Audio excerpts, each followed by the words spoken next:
Hi everyone. So it is like the day after, so I'm making a video for yesterday. And I tried to find somewhere nice, but everything was like either the sun was in the wrong place or yeah, actually I've been quite lucky with the sun. It's been out for the past 2 days, which are really long days. Oh, I thought something bit me. So I'll just show you around. So it's just what I've been seeing a lot of today. So a bit of hills and mountains, but still really green. A road that like nobody takes. I've been, yeah, I did the video for the French video for 10 minutes, and I've been on this road for about like 20 minutes and haven't seen a single person, a single car. Um, yeah, and well, sometimes there's fields today. I've seen like uh wind turbines and solar panels. And plus there's a rock here so I can sit down, which is perfect. So yeah, about yesterday, I made a little mnemonic device in my head so I can remember what to say, because otherwise usually I forget something. Yesterday, so I started, well, making the video at the spa thing, which was fun, really relaxing. And I told myself, so yesterday was the longest day uh, planned. It was 140 kilometers, and usually my average is like 80 to 100. So yesterday was really pushing it, but it was relatively flat.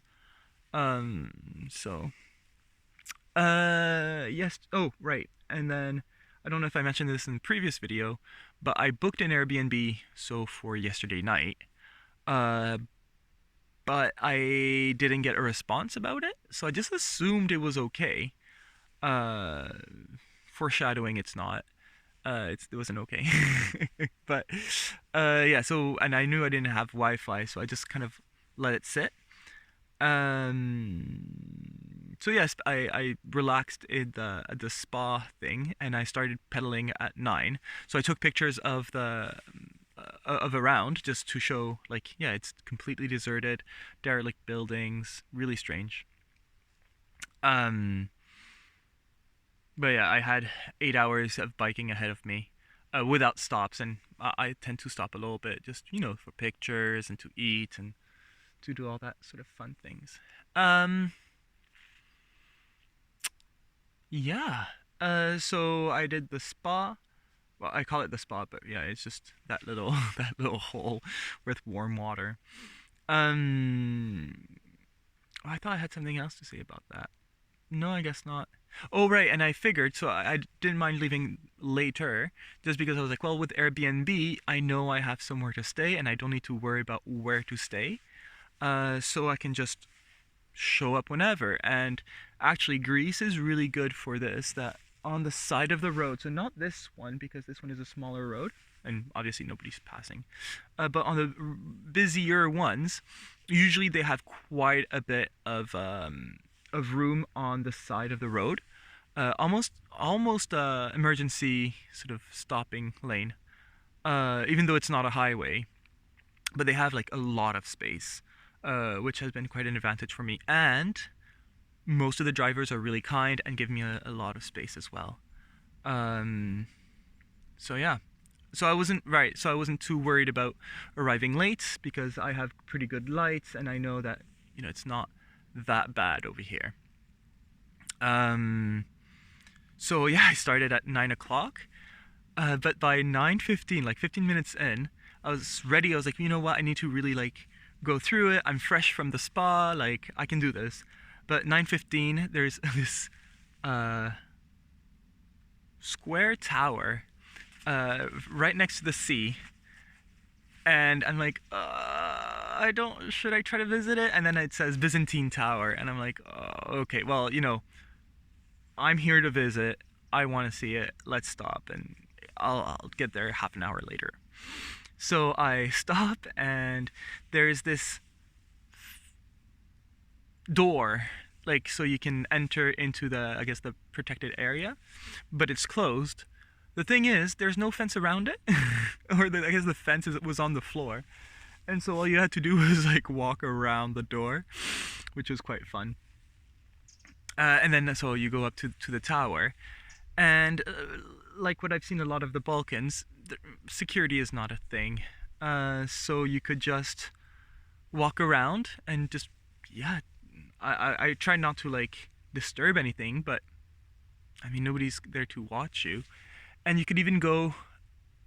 I don't think you were supposed to, but you could, if you like climbed a little bit, go into the tower, which I did, because I wanted to. I thought it would make. I thought it would make some good pictures. So I climbed in, and I think it did make good pictures. You couldn't go up the tower though, just because all the floors had crumbled. But what was kind of cool is that on the wall you can see like where the stairs used to be. Well, you could still see the windows. You could see where the floors were. So that was kind of fun. So yeah, I made a pit stop there and then back on the bike. Kept going. And right, my next stop was Kamala, something like that. And that was to for Wi-Fi. I really wanted to stop somewhere to get Wi-Fi just to make sure my plans were going right.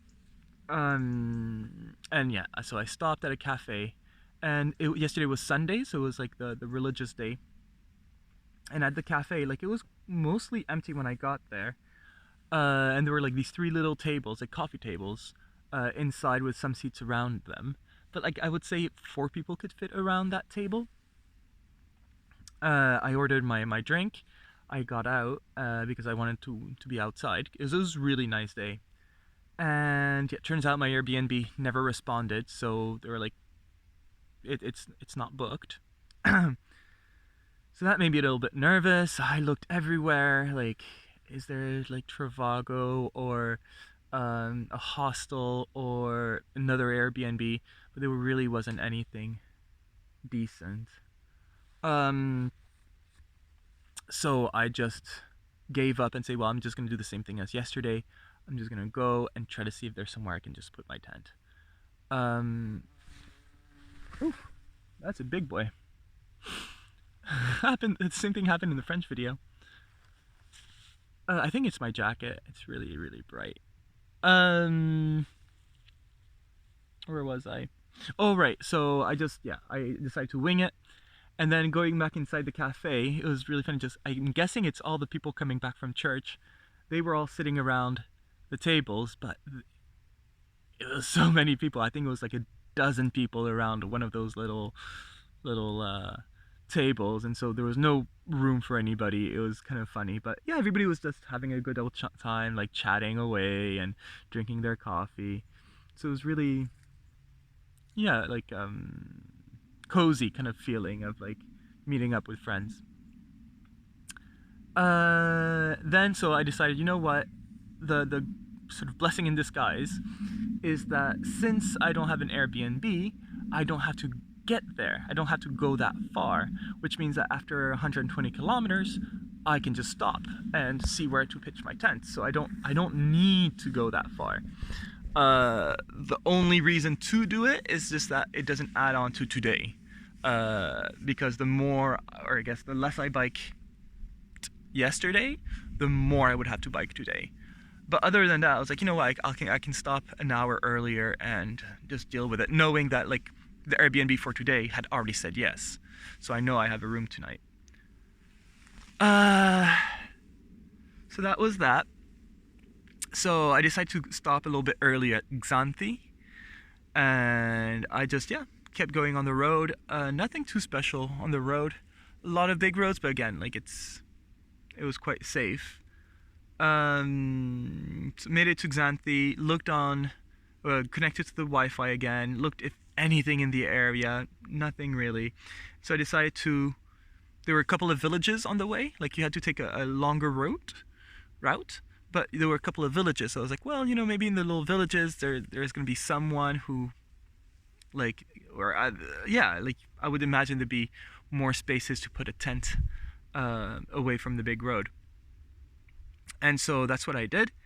The interesting thing is, so the guide in Thessaloniki recommended two things out east. He said one was Loutra Eleftheron, and the other one was, he said there are some small villages in eastern Greece that what's interesting is that they are Greek, but they are Muslim, and so you have mosques. And I was like, well, I've been to Bosnia, I've been to like different places that are Muslim, so I mean, seeing a mosque is not a big deal. But turns out the small villages I went to see if I could pitch my tent, I'm guessing were because they all had mosques and the call of prayer, and so that was kind of a nice coincidence.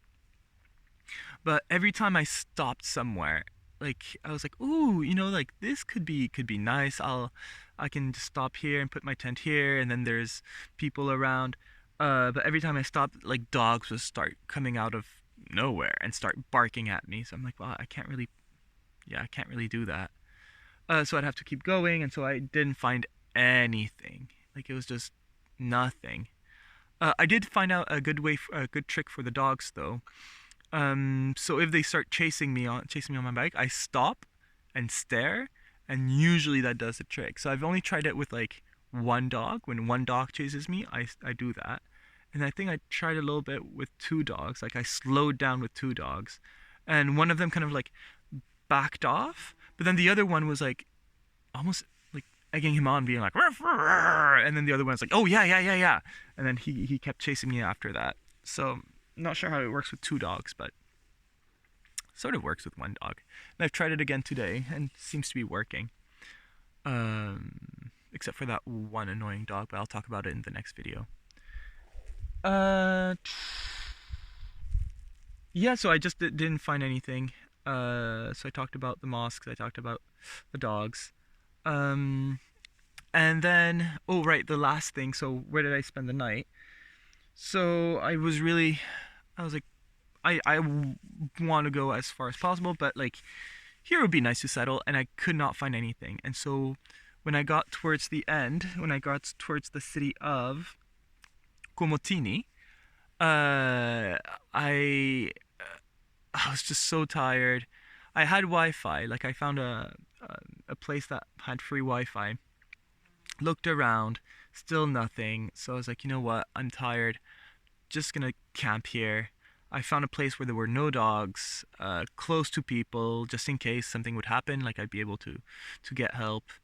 Um, but yeah, just not a great night. I don't think I'll ever do that again. Either I think I'll need to find someone, even ring at a doorbell and ask like, hey, can I sleep here? Um, Rather than trying, yeah, doing that. I think that was not a good idea. I think next time, yeah, I need to just find a house with a light on and ring the doorbell and see what happens. Worst comes to worst, they say no, and I'll just ring somebody else's doorbell. Um, but yeah, that was yesterday. So I did manage to do 140 kilometers in one day, which is quite a feat for me. I know the French bikers I think they said like that was a big day for them too, when like 140 kilometers is quite a thing. But yeah, at least there were no hills though, which is not what I can say for today. Small hills today, but that's for tonight. I'm gonna talk about that tonight. Anyways, I don't think I mentioned this, but I'm actually close to the Turkish border. So I'm really looking forward to that. It's going to be my 14th country on the bike trip. 15th if you count my little excursion to Rome, so Vatican City. And then 16th if you count Kosovo as a country. Yeah, so I'm quite excited, and it's the last one for this journey. Journey back will have different countries, but I'm quite excited. I know our president has not been very kind to the Turkish president. I hope that doesn't affect me in any way, and that they'll just let me through, as they usually do. Yeah, so looking forward to that. All right, bye.